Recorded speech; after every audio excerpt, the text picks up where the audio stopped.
Welcome to today's Dlubal webinar. Today we present the add-on module RF stages that can be used for the consideration of construction stages. My name is Gerlin Schubert, but I'm just a moderator today. More important today are my two colleagues Wieland Götzler and Adrian Langhammer. Wieland will explain the features of the RF stages module and will present an example in RFEM where you can easily follow what is happening and how the calculation works. Adrian will answer all your questions that you can ask via the chat option. Both are responsible for the RF stages module. Here you see the control panel from the GoToWebinar software. That's quite easy to handle. So you have the orange button up here, the orange arrow where you can show and hide the control panel, and you can use the chat option down here to ask your questions. Please keep the questions short, and we try to answer all your questions during the webinar. And just in case there are too many questions coming in, you definitely get an answer, but it might be via email after the webinar. So please be patient.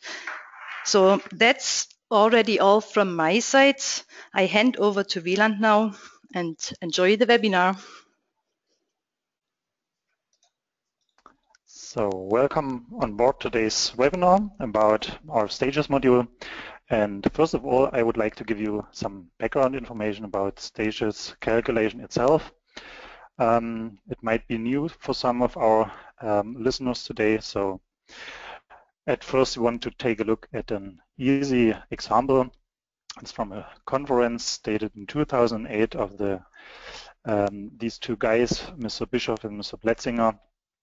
Calculation on the whole model and what possibilities, and yeah, that's what it was about. And on the slide you can see on the left side simplified high-rise building.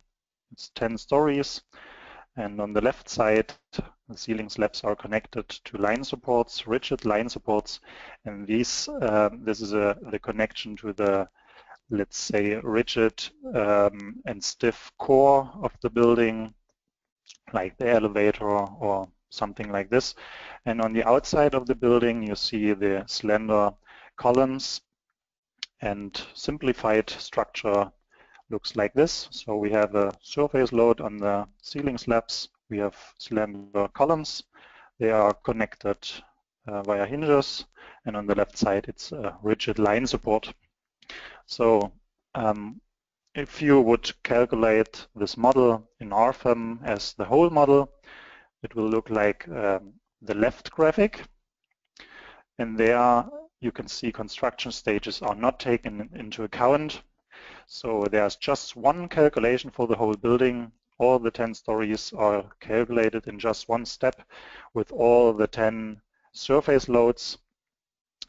And you can see in the graphic of deformations, in the results there, you can see that the deformations are increasing to the top of the building. That means we have the minimum deformation on the bottom, we have maximum on the top in the red color. And this is like a hang-up effect of the ceiling surfaces. So there's an addition of deformation from the bottom to the top, and you will find the maximum bending moment and the maximum deformation on top. The question is that calculation representing the real behavior of the build-up process or the real behavior of the structure? And it is clear that the whole model, the whole building, the 10 stories are not built just in 1 second or one step. They will be built step by step. That means first there will be, of course, the first story, then the next one, and so on. So the problem is that this stages construction is not part of the whole calculation, and this leads to wrong results. So on the right side you can see a calculation with RF stages, where you can take the construction stages, the whole build-up process into account, and you will see that the maximum deformation is more in the center of the height of the building and not on top of the building. So you can, I modeled this construction stages as this. We have a first stage for the first story, and then the second stage for the next one, and so on. And what happens in our stages module is that the deformation of every stage, that means the local deformation of the outer columns, this is compensated between the construction stages. That means the two columns at the beginning of stage 2, they are like extended at the beginning of the calculation, and then there will be a deformation in that direction.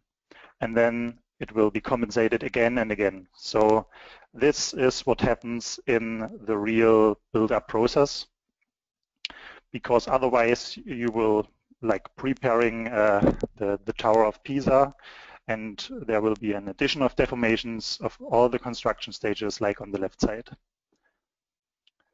Another fact is that you have a decreasing of the deformations. In this example, it's about -24%. The maximum deformation is just 2.9 millimeters compared to the 3.8 millimeters on the left side. This is, of course, just an theoretical example, but 25% less deformation is quite a lot, and you will get also less bending moments. And as you can see on the right side, they are definitely on a wrong on another place instead of the top of the building. So with this information about the construction stages calculation, we want to take a look at the features of our stages in the next slide. What are the features of stages? Of course, you can add, remove elements. That means, as I did in the example of the high-rise building, you can add columns and surfaces and even solid elements in several stages. You can remove them, like for temporary columns, just in the first stage or second, whatever. You can remove these, or you can even modify elements. You can modify materials, hinges, and even supports. You can also take nonlinear elements into account. That means you can follow tension elements, you can follow compression elements, and these, because in our stages the several stages are calculated by Newton-Raphson, and for a combination in a separate specific stage you can use temporary loads. That's the next point in this slide. What does it mean? For example, you have a temporary load like a crane or something like this in stage number 2, representing some construction workers or a construction truck maybe, and you want to inspect a combination of different positions of this load. So this is what you can do with temporary loads, and these are acting only in the stage and not in the following stage. These temporary loads are calculated by first order, and that's why you can you can combine them as a result combination in a particular stage. What else? You can define the position of a new element in our stages. That means you can use tangential position for a new element. This is important for bridges construction, or you can use the original position of RFM, like for the high-rise building in the example before. You can show the deformations as a sum of deformations or as a particular deformation in the separate stage. That's what I want to show you after this slide in a small example. And of course, you can export these results to RFM as a result combination to use it for a design or for printing the results for later analysis. So with these features, we want to move over to RFM, and there I've already created a small model for today's webinar. We have a small building, concrete and steel. We have 3 surfaces. a lot of concrete columns over there, and we have also temporary columns over there, these two steel columns and a small temporary platform. I already created the load cases. It means we have build-up loads for stage 1, stage 2, and stage 3. And as you can see, it's an important fact that you have to split up the loads for the stages calculation. So I want to prepare 3 stages. That means the first stage, the bottom of the building, then the next stage will be added in stage 2, and then the final stage where I want to remove the temporary frame over there. And in the second stage, I already will remove these 2 temporary columns. So important is to split up the loads. This is built up for stage 1, stage 2, and stage 3. And we have also mounting loads. These are the temporary loads on our platform. So right now we want to start with the module of stages. By double-click on this module, over there you will find general data, and it is just about to define the stages. So we have 3 stages over there. You can write down a description, or you can use a template like construction stage 1, 2, and stage 3. And then we can go on to members dialog, where you have to add the members which are will be added or removed or modified in the particular stage. In stage 1, of course, you cannot modify or delete something or remove something because there's no stage before stage 1. So we will start to add something, and these are all the columns over there and the 2 the 3 horizontal steel beams. Okay. In the next stage, we want to add not these columns, but these members. Okay. And we want to remove the 2 temporary columns at the bottom of the building. Okay. And in the last stage, we build up the concrete columns in the 3rd floor and remove the temporary frame over there. So as you can see in the graphic, you can follow the selection in the RFM background. So construction stage 1, 2, and 3. Now we want to add the surfaces. So that's quite easy. Stage 1, surface 1, stage 2, surface number 2. And in the last stage, there's the roof surface. Okay. We don't have any solids in this model, so we can go on to the nodal supports, and we will just select all of them. Okay. We don't have to remove the nodal supports because the member, these intermediate, these temporary columns will be removed, so there will be no load left to this one, and we can just leave it as it is for all the stages. We don't have any line supports, either surface supports, so we can just go on to the loads.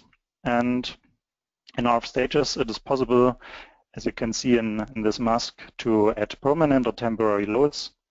The permanent loads are, for example, self-weight, or any kind of load case or load combination which should be taken into account in every stage. So it is a constant load for all the stages, like build-up loads and live loads. Yeah. In this example, I created load combinations for the several stages, and you can also use for example, load cases or load combinations, or you can even use them together. Yeah. So in stage 1, I prepared a load combination number 1, so I can add this over there. Stage 2, loading for stage 2 as a combination, and stage number 3. What about the self-weight? Self-weight is a special type of load in ARF stages. You can add the self-weight as a separate load case for every stage. So in this example, I could create 3 load cases of self-weight, but this is quite time-consuming, and in this combination there is no self-weight active because we can use the assign self-weight to all stages checkbox over there. And because I used partial safety factors in the load combinations, I want to change the factor in the self-weight to 1.35, for example. Okay.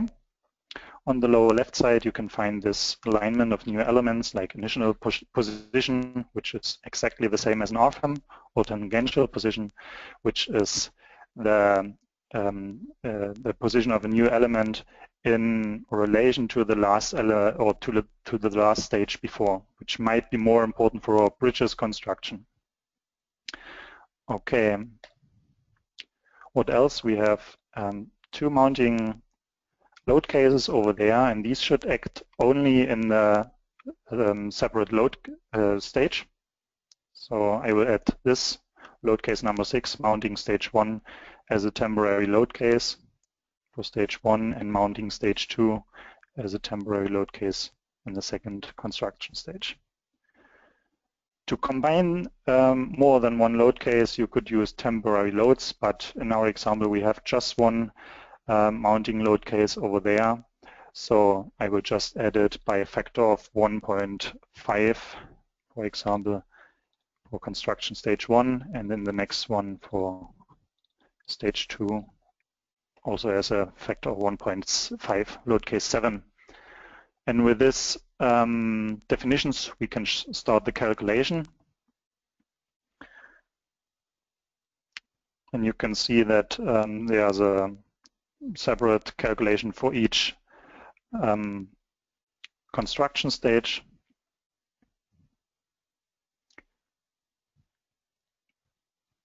And after that, all these results are combined together as an envelope of all construction stages.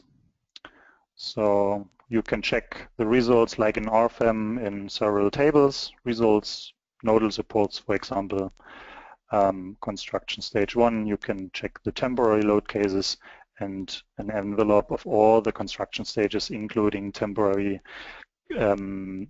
construction stages. So right now I could do just nothing with these results. I can do no design because they are just in the module, and to export them to RFEM, you can easily click on the export button, exit the module, and you will get result combinations in RFEM. Right now we can just stay in the module and check the results in the graphic. So on the right side you'll find a panel with the envelope, or you can take a look at one PLC, which is the permanent load case, permanent loads for stage 1. We can take a closer look to the structure over there, and you can see that there was a temporary steel column, and there are no deformations over there. In the next stage, this column is removed. It's in the background right now. You cannot select anything, and you can see a deformation which is on the ceiling in the second stage. You can check the normal forces in the temporary frame over there, and in the third stage you can see that also this frame is in the background. It's grayed out, so there's nothing. It's removed in the last stage, and this is like the final result or final stage. Yeah. I've also I talked about a feature to show the deformation, type of deformation, that means an undeformed system or in a particular stage. So if I want to know what or how many or what size of deformation is in the last stage in the structure, I can change this option to in particular stage, and you can see that in the last stage you get an additional deformation of 15.6 millimeters on the structure, and on undeformed system it's 46.1 for the first floor. That means the total deformation of this surface is about 5 centimeters, but in the particular stage, in the last stage, it is just 50 millimeters.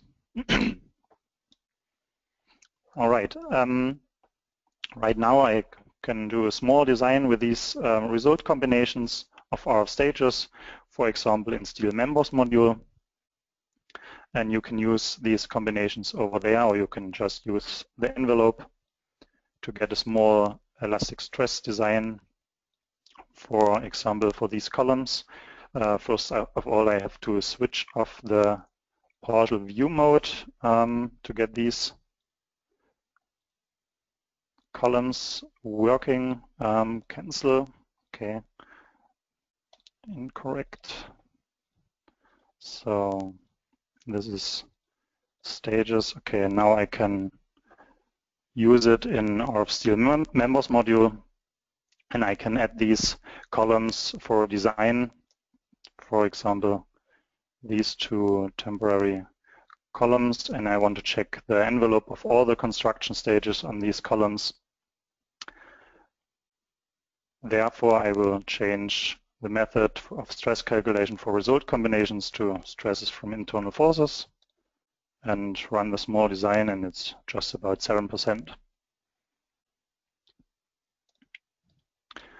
Okay, with this small example, I want to close the presentation, and I will hand over to my colleague, Gerlin Schubert, for some additional information for you.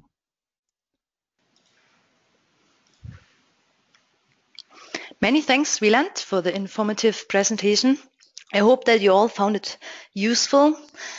I also saw my colleague Adrian working hard answering all your questions. Many thanks to him. When there are still open questions, you can write us an email or give us a call. Here you find all the details, email address and phone numbers. You can always have a look on our website for more information about the several add-on modules. And there are upcoming webinars very soon in March. We have 2 webinars about the data exchange between CAD-work and HSB CAD and RFM. So for those who are working with timber constructions, this might be interesting.